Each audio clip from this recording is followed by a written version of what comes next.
नमस्कार दोस्तों, आज हम बात करेंगे इटरनल के बारे में, जोमेटो के बारे में। क्योंकि ये स्टॉक अभी टॉप से ऑलमोस्ट 22% गिर चुका है। काफ़ी लोगों ने निवेश किया है, तो डिटेल में बात करेंगे क्या करना है, बाय सेल या होल्ड। और जाने से पहले आपके कोई भी क्वेश्चन है, कमेंट बॉक्स में ज़रूर डालिए। आपका कोई भी stock related, I will do answer that question. तो जोमेटो जैसे पता है हमें कि काफ़ी फेवरेट स्टॉक है रिटेल इन्वेस्टर का, और ज़बरदस्त मल्टी बैगर रिटर्न दिया है। तो इटरनल स्टॉक की हम लोग अगर बात करें तो आप देखिए कि ये स्टॉक ने नो जैसे मैंने बोला ऑलमोस्ट नो बहुत ज़बरदस्त रिटर्न दिया और अपने टॉप से 22% डाउन है। लेकिन इसका रीज़न एक ही है कि आप सेल्स देखिए, ग्रोथ 69% और प्रॉफिट ग्रोथ 31%। उसके वजह से ये ग्रोथ हमें दिख रहा है स्टॉक प्राइस में भी ओवर द टाइम। लेकिन क्या ये मेंटेन होगा, वो सबसे बड़ा क्वेश्चन है। क्योंकि अगर आप देखेंगे तो हम लोग अगर इटरनल की बात करें तो उनका जो मैक्सिमम शेयर अभी जो आ रहा है वो आ रहा है क्विक कॉमर्स से, वो है ब्लिंकिट। एक समय पे ब्लिंकिट जब एक्वायर किया था तब उन्होंने सोचा तो था ये बड़ा होगा, लेकिन इतना बड़ा होगा कि फूड डिलीवरी बिजनेस को भी ओवरटेक कर दे, वो उन लोगों ने नहीं सोचा था। और अगर देखो तो 72.8 यानी 73% वहीं से आ रहा है। तो जो अभी ग्रोथ ड्राइव हो रहा है पूरा ब्लिंकिट से हो रहा है। और बाकी जो आपका वो कहते हैं ना कि फूड डिलीवरी बिजनेस, वो कुछ 18% के आसपास ही है। तो यहाँ हमें देखना पड़ेगा क्या ब्लिंकिट का यहाँ से ग्रोथ होगा कि नहीं होगा, वो सबसे इम्पोर्टेंट पॉइंट है। अब देखिए ब्लिंकिट की हम लोग बात करें और ओवरऑल ऑर्डर बुक की भी, क्विक कॉमर्स की बात की, ये देखिए, ये एक चार्ट देखिए आप। ये अगर ये 1 मिनट, जैसे यहाँ स्विगी भी हम लोग ऐड कर लेते, तो आप देखिए किस तरह से आप इटरनल ने ओवरटेक किया है स्विगी को भी। ऑफ कोर्स जेप्टो और वो सब यहाँ नहीं है क्योंकि वो लिस्टेड कंपनी नहीं है। तो आप देखिए कि know almost triple 2.7 million quick orders का नो ऑर्डर बुक है इनका। अगर आप मंथली ट्रांजैक्शन, मंथली यूज़र भी देखो तो बढ़ रहा है, यानी कांस्टेंट नो पीछे 2 साल से बढ़ रहा है। फूड डिलीवरी बिजनेस भी देखे तो वो भी बढ़ रहा है, यानी यहाँ भी आप देखो तो तेज़ी है। और ग्रॉस ऑर्डर वैल्यू, ये बहुत ही इंपॉर्टेंट है, वो भी अगर आप देखो तो वो भी बढ़ रहा है। तो आप देख रहे हैं, तो ये जो ग्रोथ आ रहा है इसके वजह से ब्लिंकिट ब्लिंकिट भाग रहा है। और ब्लिंकिट के साथ ये इटर्नल भी भाग है। लेकिन क्या ये सस्टेनेबल है? देखो ग्रोथ सस्टेनेबल है, प्रॉब्लम एक ही है कि लॉस हो रहा है। And that is the biggest concern in सब कंपनियों के बारे में। क्यों हो रहा है लॉस? क्योंकि इनका इन्वेस्टमेंट बढ़े। अगर आप देखो number of dark stores, dark store देखो किस तरह से बढ़े हैं। ऑलमोस्ट 1750, ये 1800 के आसपास है अभी, और ये 2000 2500 तक जाने वाला है आगे जाके डार्क स्टोर्स। डार्क स्टोर्स क्या होता है कि आपको एरिया में डिलीवरी भी करनी है 10 मिनट में, तो क्या आप कैसे करोगे? बहुत ही पास में स्टोर होगा तभी आप डिलीवरी कर पाओगे ना। Correct. And that is what is happening with the dark stores, कि आपको हर एक एरिया में, बड़े बड़े सिटी में, एक एक बीच एरिया में आपको डार्क स्टोर ओपन करके वहां से 10 मिनट में डिलीवरी हो सके, वो इन्वेस्टमेंट बड़ा है। इसलिए ये सब, अगर आप स्विगी भी देखो तो उनका इंस्टामार्ट है, और इटर्नल का ब्लिंकिट है, और जेप्टो है, तो ये सब क्यों लॉस मेकिंग? इसके वजह से इवन बिग बास्केट, जियो मार्ट, आप अमेजोन ले लो, ये कोई इतने प्रॉफिटेबल नहीं है। The problem is that only कि इनका अपफ्रंट इन्वेस्टमेंट बड़ा है, लेकिन हाँ ग्रोथ भी उसी तरह से बड़ा है। तो ये चीज़ आपको देखनी है। अगर average order value quick commerce की देखो तो वो भी धीरे धीरे बढ़ रही है।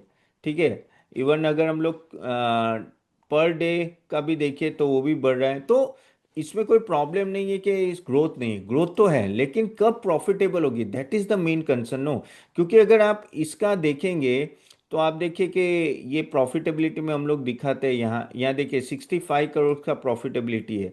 लेकिन ये बीच में 2 करोड़ 23 में आ गया था, फिर 36, फिर बढ़ा, फिर अभी देखिए ये वापस नीचे आ गया। और प्रॉब्लम वही है कि ये जो ट्रेंड है ना वो बता रहा है कि अपफ्रंट इन्वेस्टमेंट इतना बड़ा होते जा रहा है इन सब कंपनीज में, क्विक कॉमर्स में, कि इनका जो आरओआई है वो टाइम लग रहा है। अभी अब बोलेंगे कि ये होगा कि नहीं होगा, तो जो मैनेजमेंट है वो काफ़ी हद तक नो पॉजिटिव है कि ये जो EBITDA loss and all that no वो आगे जाके कम हो जाएगा। तो कब कम होगा? वो बेसिकली बोल रहे हैं कि 2026 से ब्लिंकिट का लॉस ऑलमोस्ट ब्रेक इवन हो जाएगा। तो होपफुली वो हो जाए। अभी अगर बीटा लॉस देखूं मैं ब्लिंकिट का, तो ऑलमोस्ट कह सकते हैं कि 156 करोड़ के आसपास है। तो वो जो लॉस है जो पहले था उससे कम हो रहा है, लेकिन उस उतना भी कम नहीं हुआ कि ये ब्रेक होने, तो ब्रेक इन होने में अभी भी 4 क्वार्टर और बाकी है। तो लॉस नहीं होगा। और बेसिकली जो मैनेजमेंट बोल रही है कि 2 साल में हम लोग काफी अच्छे प्रॉफिटेबिलिटी होंगे। अब उसके वजह से ये स्टॉक मुझे याद है तब 240 के आसपास था, उसके बाद ये 354 तक भागा था। देखो मैं यहाँ पी रेशियो वो सब दिखाऊंगा नहीं, क्योंकि कोई मतलब नहीं है। आप देखो यहाँ से ये जो भागा था ना, रीज़न वही था कि उन्होंने बोला था कि भाई 8-10 क्वार्टर में दिल be in a very very better situation, और उसके वजह से ये स्टॉक भागा है। ठीक है, जो मैनेजमेंट की कमेंट्री थी। तो ब्लिंकिट स्टोर्स का ब्रेक इवन अगर होता है तो वो बहुत ही अच्छा है। अब कब होगा, 2-3 क्वार्टर लगेंगे, वो हमें देखना पड़ेगा कि किस तरह से 2100 स्टोर और नए 2025 में तो हो ही गए, और 3000 स्टोर ऑलमोस्ट नेक्स्ट 2 साल में आने वाले हैं। यानी आप देखो, नहीं 3000 तक स्टोर चले जाएंगे, जो बातें चल रही है। अब बेसिकली अगर ये सब हुआ, और अगर वो लोग इबिटा में पॉजिटिव आते और आगे जाके इबिटा मार्जिन 4 से 5% भी लाते, तो ऑफ कोर्स ना जबरदस्त प्रॉफिटेबिलिटी होगी। लेकिन क्या ये होगी कि नहीं, वो थोड़ा टेंशन का मामला है, क्योंकि इनका जो प्रॉफिटेबिलिटी का पूल है ना उस तरह से नहीं हो रहा है। अभी जो मैंने बोला कि कंपटीशन इतनी फियर्स हो गई कि अभी अमेजोन भी 10 मिनट डिलीवरी देने वाला है, जियो मार्ट भी दे रहा है, सब दे रहे हैं। तो ये सब इतना इजी नहीं है यहाँ मार्केट शेयर कैप्चर करना। या तो कहते हैं मार्केट शेयर तो कैप्चर नहीं कर पाओगे, हाँ ग्रोथ आएगा, लेकिन आपको प्रॉफिटेबिलिटी आना थोड़ा यहाँ डिफिकल्ट हो जाए। तो वही दिक्कत आ रही है अभी अगर हम लोग इंटरनल की बात करें। तो आपका सबसे मेन क्वेश्चन है कि तपन करना क्या है, क्या ये स्टॉक बाय करना चाहिए इस लेवल पे, क्या नहीं करना चाहिए। आगे जाने से पहले just to tell you guys, ये सिर्फ आपकी इंफॉर्मेशन के लिए, यहाँ कोई रिकमेंडेशन नहीं है। मेरा खुद का इन्वेस्टमेंट नहीं, हमारे क्लाइंट्स का हो सकता है। हमने इनिशियली दिया था जोमेटो, फिर हमने सेल भी दे दिया है उसको काफ़ी टाइम से। तो just for a disclaimer, okay. और अगर आप हमारे पैकेज का लाभ उठाना चाहते हो, तो नीचे एक डिस्काउंट कोड दिया है, वो यूज़ करके आप हमारा पैकेज ले सकते हो। सो कमिंग बैक कि क्या ये स्टॉक हमें लेना चाहिए कि नहीं ले, वो सबसे बड़ी कंपटीशन है। देखिए मेन चीज़ यही है कि यहाँ जिस तरह से डिस्काउंटिंग हो रही है, जिस तरह से मार्जिन थीन हो रहे हैं, जिस तरह से हैवी इन्वेस्टमेंट है, तो थोड़ा टाइम लगेगा। तो यहाँ आपको पेशेंस रखना पड़ेगा, और प्लस ये उसके लिए इन्वेस्टमेंट है जो सही में थोड़ा रिस्क लेना चाहते हैं।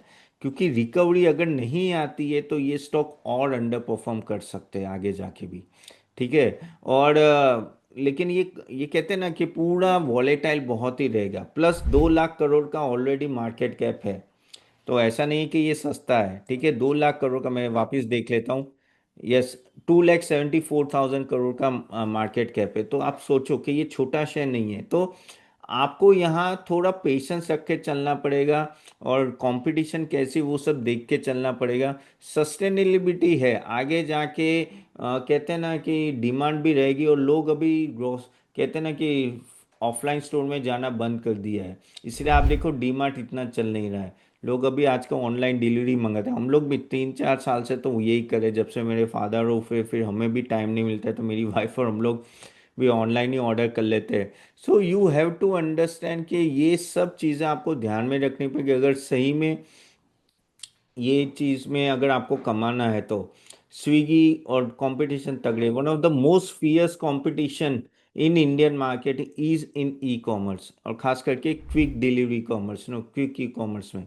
तो प्लीज़ ये ध्यान रख के ही इन्वेस्ट कीजिएगा। My sincere suggestion to you again, investment करने से पहले आप अपने कहते हैं ना कि फाइनेंशियल एडवाइजर को ज़रूर पूछिएगा। स्टॉक बुरा नहीं है, एक्साइटिंग सेक्टर है, कंपटीशन तगड़ी है, but it will take some time, okay.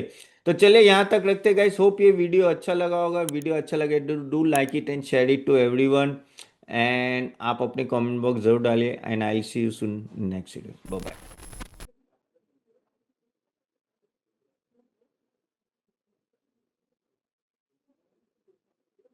Investment in market securities is subject to market risk. Read all the documents carefully before investing.